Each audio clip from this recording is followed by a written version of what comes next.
Long time coming. I'm interviewing James Dwiggins. He is a debate darling, someone who's debated CCP across the industry. We're not talking CCP. CCP's boring. We are talking about some divisive stuff in our industry, compensation. A lot of people still have this confused. We give you the playbook. James Dwiggins, you may know him from NextHome. It's a franchise broker in all 50 states, and his company Rayse. James is a keynote speaker across the industry. This conversation's fast-paced. It's going to blow your mind. We recorded it at the Gathering, HousingWire's event here in Colorado Springs. And if you like this type of executive-level content, then you'll probably enjoy HousingWire's YouTube channel. We dropped the link down below so you can check it out. Enjoy the interview. And I really want to emphasize, nobody should be calling the listing agent to ask what the compensation is. Total waste of time. You are setting yourself up for a steering claim. I'm so clear on you should offer out zero. Let the buy side know, hey, put everything you need into the offer. We'll figure it out from there. We'll negotiate from there. Nobody cares about the Realtor brand. Nobody cares about the Realtor brand. I don't find that controversial. I find that to be factual. I want them to hear this because you ask a consumer what's the difference between a realtor and a real estate agent, they have no idea. But we don't do anything to tell homeowners what we actually do. We have our code of ethics, which homeowners could care less about. They're made up. You could be moving into a whole new era of what this industry could be. I'm tired of people questioning my value. And the reason is that they don't know what we do. Can't see it. You can't see it. It's not transparent. This office exclusive bullshit is literally one of the things these owner companies are looking at. They're looking at this, and we could become the most powerful organization in the United States. No politician would ever screw with anybody in that organization. And to me, why are we having the same conversations about the same shit we've been doing that hasn't been working for a long time when there's this huge window to pivot?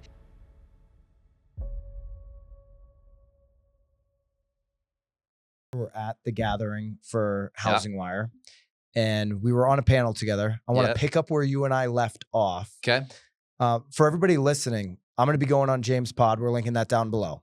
You're going to be coming on Knowledge Brokers this summer. So we're going to have more conversations. So this is maybe the appetizer of future conversations. If you know James, he's been on a lot of panels across the industry talking about CCP, which you and I both agree, pretty boring topic right now. You and I were on a panel yesterday. Yep. And it became kind of the conversation, I would say, of the day yesterday in terms of our discussion around compensation. So I want to pick up there, and then a couple other places that we'll go. You're doing some interesting things that are, I think the fear, even in this executive room of what's coming down the pike, it's real. Mm-hmm. And you're doing some things really to lean into that and kind of make a change for the industry. So we'll get into that. But the conversation you and I had, I think there's a couple things first, James. You and I are fully aligned on, hey, offer out zero on comp and put everything into the offer. We're totally aligned there. And then we have some nuances that might be a little bit different. You and I are totally aligned on every listing should go on the MLS because it's right for the seller. And then we probably do have some nuances inside of that are just different. Yeah. On the compensation, you were probably one of the first, if not the first, leaders in the industry to say, I'm so clear on you should offer out zero.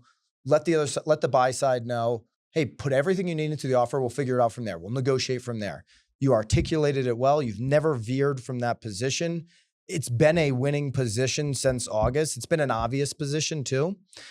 I think inside of that time frame from August, you and I had this discussion yesterday, is that there is some data points that what might be actually better for the seller is to articulate some offers at times, because there is, I would say in some markets you can look, or just in your business say, oh, wow, a lot of offers of compensation are coming in. They're including it into the offer and they're coming in a certain range. I know in real estate, we're not supposed to talk about averages, but these are all numbers. You put them together, you divide them by whatever they are, and that's an average, right? And so averaging it out, it's coming in at this number. And maybe if I were to just say to that buyer agent, hey, here's something my seller's considering, they come in at that number and I actually save the seller money, which is our responsibility you look at it differently. Well, let me be very clear with my comments just for clarity. There's different market conditions, obviously. Like we're moving into a buyer's market now. Like it's shifting. We have what Redfin's reports 500,000 additional listings that are there. I want to separate this out into a couple categories. I think it's really important that it's understood what I'm saying. At no point am I saying the seller can't offer something.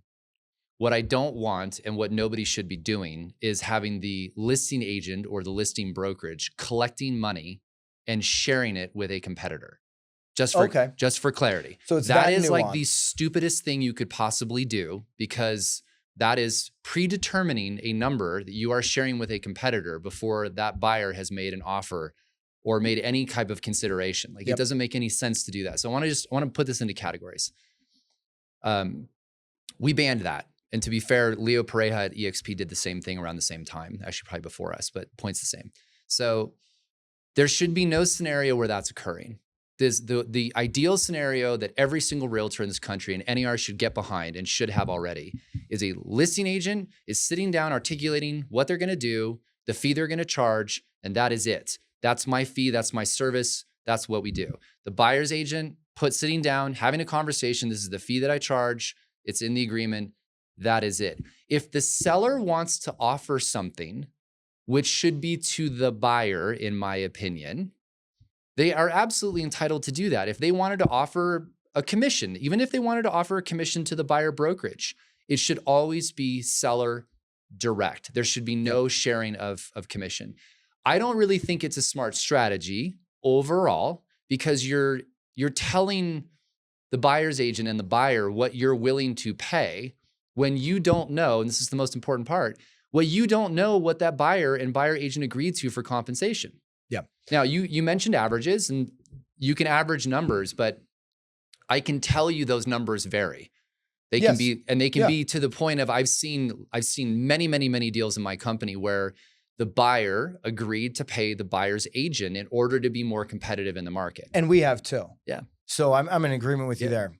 Here's where I think, I say this a lot, nothing means anything anymore. Meaning, if I'm a seller and I say, yeah, I'm going to offer X, and then the offer comes in at X, I changed my mind. It's Y now. The ability for a seller to think, change, adjust strategically and fluidly is all part of the game. Sure. They're not locked into MLS anymore, which you and I are both in alignment. That's a good thing. Yeah. Being locked in on some offer on the MLS. It doesn't make any sense to me. Didn't make any sense, doesn't make sense, it's never going back. So if a seller, and I agree with you in most cases, right? A seller making an offer, I don't know what it's gonna come in at, it could be strategically a bad move, costing them money potentially. It might be a smart move in the market condition we're going to. And it might be a smart move. And that's where I've seen a little bit of that lately where, wow, it would have been a smart move if you actually set a number that it isn't set. When I use the word set, that's the wrong word because nothing's set in stone. A seller could say, well, gee, I'll offer 10%, which kind of seems like an outrageous number, and then change their mind. I'll offer 10% if you offer me 120%. What is the 10% to is the question, I guess. So like go deeper with this. To who? Is it to the buyer? Is it a concession of that amount? Or are you actually having the seller say, I'll pay a 10% commission to the buyer's agent? Yeah, I'm just using that example. Yeah. Like, is that what you're suggesting? And I asked the question because this is the part that agents do not understand. And so everybody who's listening understands the difference between me and probably other guests. I was sued, went through the litigation, and settled. I'm part of the $2 billion club. Yeah, and I've been extremely vocal about this. I have no problem sharing with you.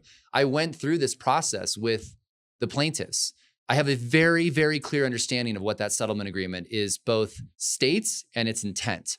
So you could take this in multiple ways. You could offer 20%. The agent on the buy side cannot accept anything more than what they agreed to in that buyer rep agreement. Right. So my point going back to it is why? Which means the offer is irrelevant anyways. It's like the asking price on the house.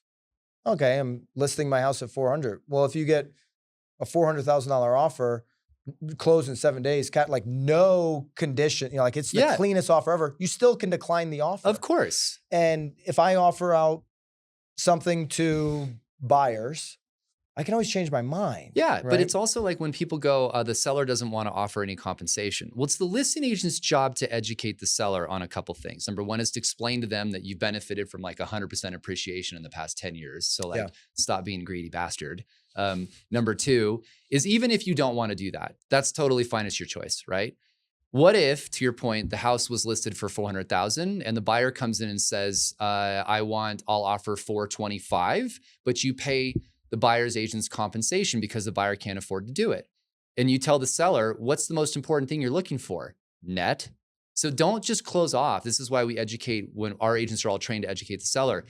It doesn't matter whether you want to pay it or not. It has nothing to do with that. If you want to get a certain amount of money or a term as an example, and that's your goal, if somebody's willing to offer over, but then you still pay the buyer's agent compensation, then it results this, you get the same result. So don't ever tell you're not offering it, which is why I always teach, Leo teaches this, sellers willing to entertain any and all requests, put in your offer. Yeah. It just means we're open to anything. We're open to anything. Yeah. And for a seller, and here's some of the things that we talk about in a training respect when you're talking to a seller. The seller may say, I'm not doing this. I'm not making any type of adjustments on what I want to go beyond listing brokerage compensation. And that's kind of an emotional statement from a seller. Right. Walking them through the education of what could be possible in an offer. Hey, could it be possible that you get this offer and it's above net expectations and the buyer's asking for you to help out itemize some of the deal in the closing statement for them and their financials, that would you be open? I'd be open to that. So you are open to it, and our ability to articulate your openness to the market can increase how much offers we get to look at, how many contracts we get to view. So to be clear, and we're in total alignment on this, educating the sellers on all of these scenarios is very important. And this is where we're failing a little bit as an industry. I agree with you. We're not doing a good enough job of explaining scenarios. We're seeing so many listing agents in the market. This is where it's really bad. So many listing agents in the market, you bring them an offer. Because I tell my agents, don't ask listing agents what they're offering. It's irrelevant. It's stupid. It means nothing. Why would you? It's a waste of a step. By the way, that's exhibit A in a steering claim. Right. Is that you contacted them and asked them for what compensation was being offered? Like, that is dumb. Don't ask. It's irrelevant information. It's a waste of time. Yeah, I'm with you. So put everything into the offer. But then listing agents saying, no, the builder or the seller already put this and you're not matching the number. First of all, I didn't know what the number was. It's irrelevant. And what listing agents are doing is they're not presenting the offer because they never did the education up front with the seller that's necessary to really give them the big picture. So James and I are in alignment. One, overeducate the seller on all of the scenarios that are possible. It's a fluid situation. Number two, the best strategy is to say, put everything in the offer. We're open to anything. Let them show you their cards. Yeah. It's not like when you go, I always say this, like when you go buy a car, there's always there's a number in there that they're willing to work through. But the dealership isn't telling you that I'm willing to go down like $8,000. They're going to say, make an offer. Make an offer. And then you work through the negotiation. And it's how it is with every product. It's the same philosophy here. I want to make sure I get a point across because I think this is really important. That comment you made is so instrumental right now. And I really want to emphasize, nobody should be calling the listing agent to ask what the compensation is. Total waste of time. You are setting yourself up for a steering claim. And I've seen this where somebody calls and the agent goes, well, my seller's willing to entertain all requests. So you're not offering compensation? We didn't say that. And then all of a sudden the showing that was set up isn't happening anymore. Yeah. We all know what that is, right? This is uneducated agents who have not been trained properly by their brokerage. It doesn't matter what you're going to get paid. You already agreed to in the buyer rep. And by the way, that part of the conversation is just sitting down with the buyer and asking them, can you afford to pay this fee on your own? No. Great. So here's how we're going to be doing this. It's going to be part of the offer. You're going to explain that process to them. Last 3 weeks ago, I think you'll find this funny. So I was asked to speak at the Builder 100 conference, and it was specifically on the settlement. And I have a huge problem with builders right now because my company is following the settlement terms exactly how they're supposed to be intended. So everyone that's listening to this is about to freak out. You cannot receive bonuses from builders or sellers. Your compensation that you've agreed to, you cannot modify that buyer rep agreement up because additional compensation is being offered. And everyone's like, well, why? Because that's literally the steering claim. If you can modify your buyer rep agreement to receive additional compensation, then you naturally could steer a client into properties that are offering you more compensation. So everybody got that. Builders are doing bonuses all over the place to try and clear inventory. So there's 100 of the top executives of like, they were all there, you know, everybody. And I just did what I normally do. I'm like, y'all are going to get sued because you're doing steering. When you're offering agents a bonus, you're literally incentivizing the intermediary to push their client to a certain property. And you don't think the plaintiff's lawyers are going to look at that as steering? And the room was silent. And I go, here's the 5 things you can't do in the settlement agreement. Number 3 is builder bonuses. That's literally what you all are doing. And like the room was just offer to the buyer. To the buyer. And they can itemize it on the closing statement how they want. Closing cost, mortgage, whatever. Give it to the buyer. Yeah. Just don't give it to the agent. And I'm sorry, agents. Like I know that sucks that you can't receive that. But if you are doing that, you're opening yourself up to a steering claim. Ivy Zellman made a really good point on this. She's brilliant, by the way. I love her. She's incredible. Yeah. And she's like, sellers should really think about doing not what you're talking about with the bonuses, but you want to sell a product and you don't want to come down on price. I want to add more into the product. 2-1 buy down. Yeah. Right. I want to add more in. I want to add more in. Because if you keep negotiating on price, everyone's going to negotiate you on price. Right. And builders can't negotiate on price because of the comps. Yeah. But they can negotiate on the value in the deal, give it to the buyer. They itemize that closing how they want. So I want to get one more part of this and then I want to move on to a couple of things because we got limited time. So your commission, compensation, zero out. When you're listing the property, what do you if you're bringing a buyer, I think you're against dual agency, but for those that are operating in designated situations where they're putting somebody in the brokerage or dual, that's a conversation that should happen right there at the listing table. And, what would you put into, I think there's 3 buckets of numbers. What's the conversation look like there for you on that 3rd segment? I know for you, we don't do dual. Just for clarity, I'm a franchise, so I don't control what each individual office does, but I'll give you your advice to an agent that says, hey, I work with buyers, I've got a book of private clients, and when I take a listing, I want to identify up front how I'm going to engage in an offer with my private clients. I'm not a fan of single agent, dual agency at all. Neither am I. Yeah, to be clear. I'm like solely against it. And I'll give you some reasons why. So one of the largest insurance carriers, which I can't name, gave me some internal data. 17% is the number, 17% is misrepresentation. So 2 most common E&O claims, misrepresentation and failure to disclose. 17% higher on dual agency, average payout, I'm going to get this number slightly off, but it was around $63,000. And then failure to disclose was around like $57,000 in a dual agency claim. That company I spoke to said that if dual agency continues to increase, what they will end up doing is jacking the rates up so high because they're worried about this, but all of these changes that have occurred, they'll jack the rates up so high that it's very expensive to encourage you not to do it. Or the words I was told was, we just won't offer E&O insurance any further if you're going to be doing dual agency inside your brokerage. Now, why I'm making this statement, if you're going to sell real estate and you can't get an E&O policy, good luck. Yeah.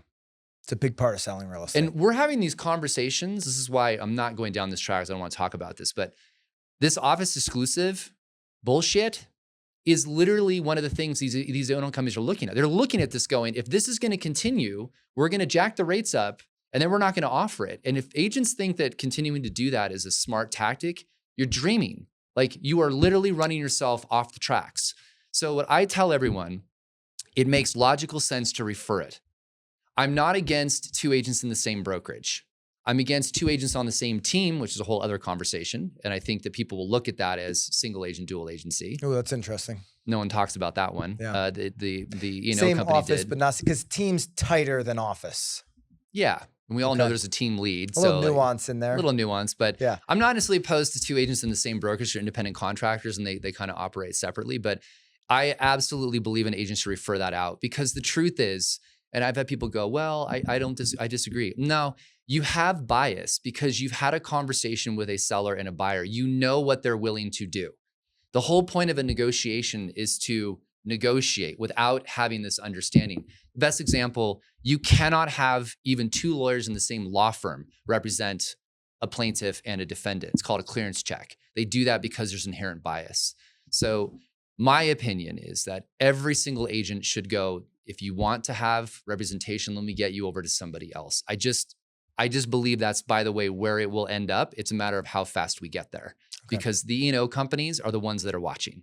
And we already know this is a massive, but it's like you asked me this question on stage yesterday about what are the concerns? Well, look at the line items on your P&L. It's your office space, it's your staffing, it's your insurance, which, by the way, you can't even get insurance anymore after all of these lawsuits that have occurred. So brokerages need to be thinking much longer term about how do you lower your overhead, but do it also in an intelligent way that's not going to get you into more litigation. Because there's no more E&O coverage on class actions. That don't exist anymore. And I like the theory, but like what does an agent need a brokerage for? Well, good luck getting solo agent E&O. That's one thing I think that's pretty clear you need a brokerage umbrella for. All right, so there's the playbook on the 3 levels of listing comp, what you should do on the offer out, and private clients. There's a playbook. You can run with it. I think it's well thought out. I want to switch over to a couple things with NAR. Nykia Wright, did you listen in today? I didn't. You didn't? I didn't. So I know her really well. So, and I know you had her on the pod, and I appreciate that she went on your pod. She's not doing many of them, which to me is an unfortunate miss, and I hope that she does more. I thought in the 20 minutes that she spoke today, she packed a lot into 20 minutes. I appreciated that she was giving fast, well thought out answers. I'm obviously a critic of NAR. That's been pretty well documented, but she was giving well thought out, fast answers to get a lot of information out while she was on stage. I like that. One thing she said when asked by Tracy is, there's a lot of members that believe NAR should get solely focused, narrowly focused on advocacy and stay in that lane. Work with government officials, advocacy, so that buyers and sellers are represented in Washington. But what NAR does is they do a lot of other things. They wear a lot of other hats. And Nykia's answer was, no, we're going to lean hard into education and training. They believe that that's a place NAR should be supportive, that brokers shouldn't have to do all the education and training, amongst a lot of other things that they do, messaging out to consumers, this marketing spend, which I've had a pretty huge issue with over years. Where are you at on NAR wearing all of these hats? You think they should be narrowly focused, or where are you at on that? Let me preface, because I want to make sure that they understand. I am a fan of NAR, to be clear. There's a lot of things that they need to fix. I've been pretty vocal about that too. I'm probably more in your camp, in the sense of, I think I don't need NAR to do education. With respect, they don't do it as well as local brokerages will. To me, look, even local associations, no one's paying attention to it. And the fact is, and I hate to say this disrespectfully, but associations did the most horrific job possible educating the entire industry. And still today, nobody even following the terms of the settlement. So I have no faith that local, state, and national associations will do it right. And being a company that's in all 50 states, I have a very unique perspective. They all handle things differently. Half these are doing things that are completely 100% against the settlement still today, which I have massive issues with. And unless NAR wants to actually get everybody in line, which I don't think they're going to do, they're de-risking right now. I think that's a strategic mistake.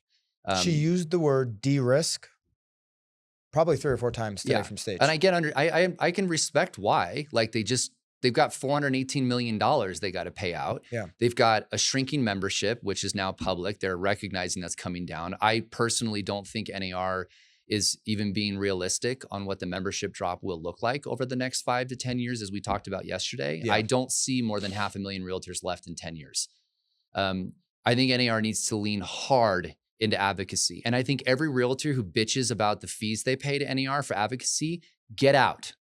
Leave the industry, because that stuff that Shannon McGann and her team does, and this isn't even a political statement. It doesn't matter whether you got Republicans or Democrats in power. They're all bought off. They're all being basically lobbied to make decisions. Look at the bill that the administration is trying to pass. There are real wins in there for residential real estate that Shannon and 65 people on her team at federal and state levels are advocating for, and they do it exceptionally well. And so I'm like, you can triple my fees for that. But I think NAR needs to understand where it fits in the environment. I also think, and this is going to be really controversial, nobody cares about the Realtor brand. Nobody cares about the Realtor brand. I find that to be factual. I want them to hear this because you ask a consumer, what's the difference between a realtor and a real estate agent? They have no idea. The only reason these ads work, which by the way, most of them are not good. Zillow runs the best ad campaigns, period, in residential real estate. Yeah. I think there's such a significant opportunity for NAR to pivot right now. And if I was, which I'm not advocating for the job, I wouldn't want it. And Nykia is, God bless her. NAR should move from being the National Association of Realtors and should move to being the National Association of Homeowners. Now follow me. There's roughly, I'm going to get my math slightly wrong, but I believe it's roughly 75 million homeowners in the United States, somewhere right around there. Yep. And if you think of, I'm going to piss some people off here. If you think of how the NRA did things, I'm not advocating the NRA, by the way, but what they were very good at was whenever there was an issue with gun rights, they figured out a way to get everybody riled up and donate $5, $10, $20, et cetera. And they built a massive lobby, which has shrunk a lot. Gun owners. Correct. Yeah. But that's my point. Yeah, I get it. Using it intentionally. Yeah. Create the National Association of Homeowners. Who gives a shit about the 1.2 million members? Let's get 75 million members in there, and you'll be the biggest lobby in Washington, D.C. You could control everything, both local, state, and national. So while you've got a shrinking membership of realtors, that's going to happen. That's literally rockets on stage right now laying out how they're going to disrupt the industry, and they will. You could be moving into a whole new era of what this industry could be, which, to be clear, still incorporates realtors. I'm not suggesting otherwise, but just move it into being what we actually do exceptionally well, which is advocacy, and make it, we talk about how we protect homeowners, but we don't do anything to tell homeowners what we actually do. We have our code of ethics, which homeowners could care less about. They're made up. Right. So like, let's go hard in the paint on becoming an advocacy arm for homeownership, brought to you by the industry that actually helps you achieve homeownership. And we could become the most powerful organization in the United States. No politician would ever screw with anybody in that organization. And to me, why are we having the same conversations about the same shit we've been doing that hasn't been working for a long time when there's this huge window to pivot? Nobody's going to talk crap about the National Association of Homeowners. Do you think the New York Times is going to win? They get drowned out. And everything is about that. And so, yeah, I think NAR, there's one final piece, and I'm on my soapbox.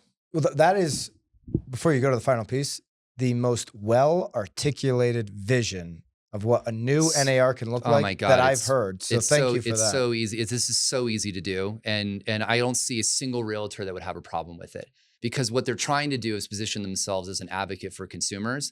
We suck at that. Let's actually create an association that's an advocate for consumers. Yeah. And all of a sudden we look like the savior in the whole thing. They're trying to do it through this vein of controlling realtors, but when they're de-risking all the rules that they've created, meaning getting rid of all the rules, just undressing every rule they have, what they have left is hanging on to three-way agreement so that they can which is going to go away. Well, it's a matter of time. It was a point Nykia made today of how important it is. I get how important it is for NAR for the current structure. Members, for the current structure. The structure you laid out is, I hope that's something in, I don't think it's in consideration. How amazing would it be to be an organization where the Realtor logo actually meant something to sellers walking by going, here's an organization, and maybe it's not the Realtor logo, but the point's the same. This organization protects the single largest asset that I own in the United States. Everybody who owns a home wants to have a voice in DC about property taxes, their right to buy, their right to sell, these different issues, just like every gun owner wants to protect Amendment 2. Imagine the budget.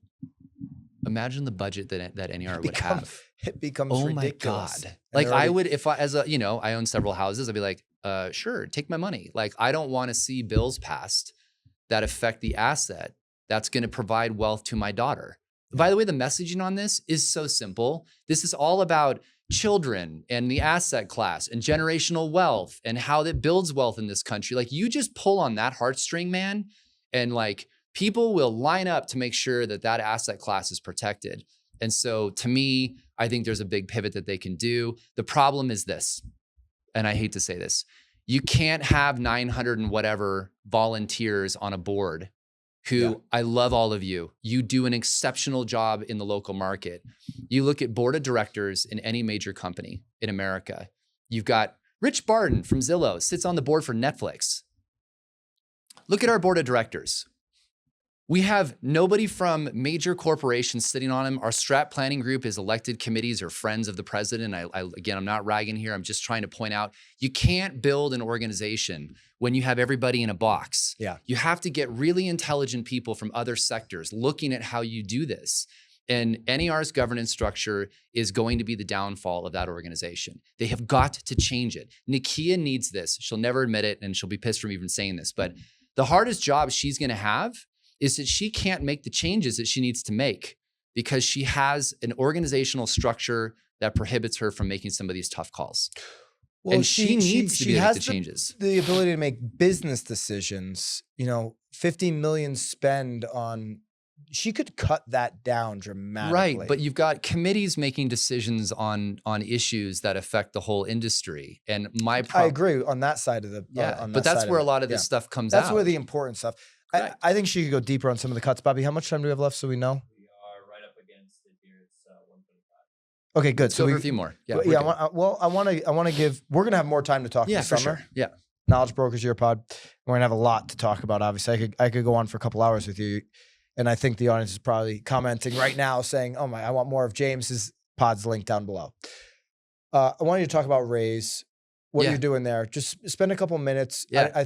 I know you're having a lot of conversations with MLSs, so MLS subscribers listening might see this pop up as a tool available to them. Yeah. How's Rayse going to change the industry? Yeah. So we spent the past 2 years developing a product to deal with solving the one problem that we face, and that is the consumer has absolutely no idea what we do for a profession. Every single one of your listeners and viewers is like, I'm tired of people questioning my value. And the reason is that they don't know what we do. Can't see it. You can't see it. It's not transparent. And that's the problem is people, they can only value what they see. So we built this incredible piece of tech that starts to track what the realtor does. Essentially, think about all the times that you drive to a showing, you're showing the property, you drive back, you call the listing agent, you have a conversation, you send a disclosure, read disclosure, you write an email, you send it to them. You're 4 or 5 hours in on every showing. You do that 5, 6, 7, 8, 9, 10 times. And then the consumer forgets about all those showings because that was 2 weeks ago. So we built this beautiful piece of tech that tracks all of that, makes it so the buyer, and this is both sides of the product, the buyer, I'm just gonna use buyer for right now, can see everything that's happening, what's going to occur, what the agent's doing, how much time, like you can track even mileage, like all that stuff gets put together. We build this experience to present what you're gonna do, collaborate with the client during the experience, and then a closing report. So it shows like a 35-page report of everything the agent did over the course of 60, 70 days. We've aligned with MLSs. MLSs are buying this all over the United States. You'll see this likely in almost all markets in the next 90 days. And it's going to be deployed as a default product through the multiple listing service, so the agent can have it on the buy side and sell side. And what we've done, which is really cool, we're sort of setting this up to create a closed ecosystem around the realtor. So we're going to build into the product. This will launch in July or August. The ability for the buyer to see everything the agent's going to do, but their lender's inserted in there, their title company, the home warranty company, the insurance company, so the buyer can work through all of the agent's partners, all within the same experience. And we also have a path for the brokerage to be able to deploy it so that they have their partners in there, which brokerage we talked about on stage. Brokerage profitability is going to be a huge component in the future, especially through ancillary. So we've spent 2 years building it. It's being deployed now across multiple MLSs. I'll have probably 70% of the industry covered in the next 90 days. Everyone will see this. And it is the first product that's been built to clearly articulate how much work you do to a buyer and seller. And what happens, all the feedback I've gotten, which is really two from the product, which is really fun to hear. One is buyers go, I had no idea my realtor was doing all of that. Like I had no clue there was that much work involved. And then the second one, which I find really funny, is agents go, I had no idea I was doing all that, and I'm not charging enough. Right. Because one of the things that we do in the product is we lay out for the agent to see, here's how much time you spent, Here's your broker split. By the way, you gave 40% referral fee back to Zillow. Here's your operational costs. Here's your income taxes that you have to pay because you're an independent contractor. By the way, you pay both sides of Medicaid and Social Security. Here's the amount of hours you spend. Here's the net pay. Here's divide that out. And by the way, the average realtor is making $50 an hour. Right. I think agents, it's really easy for agents to take 0.1% of what they do, post it on Instagram. The public sees that as a look at me moment. I'm patting myself on the back. And then they get shy about speaking directly to their client of all the things that they did. They expect that client to know. This makes it a transparent process so that they don't have to keep patting themselves on the back. It's just like, hey, when we met, I told you what I was going to do. Here's the proof of what I did. And you can see it along the whole entire journey. What product do you buy right now where you can't see it? I've got wine coming to my house down in Naples right now. Nicole, my wife, I said, make sure somebody gets the wine because you'll be searching for the wine for the next 3 days. Only real estate's not transparent still to this point in time. And I've been tracking the wine for a week in my email. It's like, it's over here. It's coming. I'll tell you, man, the part that's really funny, because we test with buyers and sellers, obviously, before we launch product. And part of the presentation the agent gets in the beginning is they lay out their compensation, because we want to tell the buyer or the seller, they think the agent makes the gross commission. Product, by the way, for antitrust lawyers, you can do it hourly, flat fee, or percentage, just for clarity. But they think the agent makes the gross compensation. When you show them you don't, or for example, I ask this to agents, why don't you tell the buyer that you have to give a 40% referral fee to Zillow or a Realtor? And they look at me like I'm speaking Cleon. I'm like, do you think the buyer knows that? Because most of the time, nobody discloses what the referral fees are anyway. No. And as soon as the buyer hears that, one of these companies is receiving that kind of referral fee, they're like, why? I didn't realize they took that much. And it starts to change the impression of what you do. It's like, no, I don't make all of that. I got to give this to them. I got to give this to them. Now, you have to walk through that really delicately. So sometimes buyers are like, well, I don't give a shit what you make. But at least you're helping start the conversation and thought process. Yeah. There's no scenario at all in this future where we can continue to do the real estate transaction without transparency. It's never going to happen. Every single product and service, to your point, you buy wine, you can see when it's being delivered, you know where it's at, when the delivery driver is going to show up. Everything is in that world. Real estate has to get there. We built a product to do it. So, James, I think if this was the first introduction to James Dwiggins, there's going to be a lot of people going over to your pod. I can't wait to be on it later on this summer. Can't wait to have you on Knowledge Brokers. Looking forward to it. And continue to do what you're doing. I know traveling and going around speaking a lot is tough, but you're a voice that needs to be heard, and I appreciate you, and thanks for spending the time. Appreciate that very much. Appreciate it.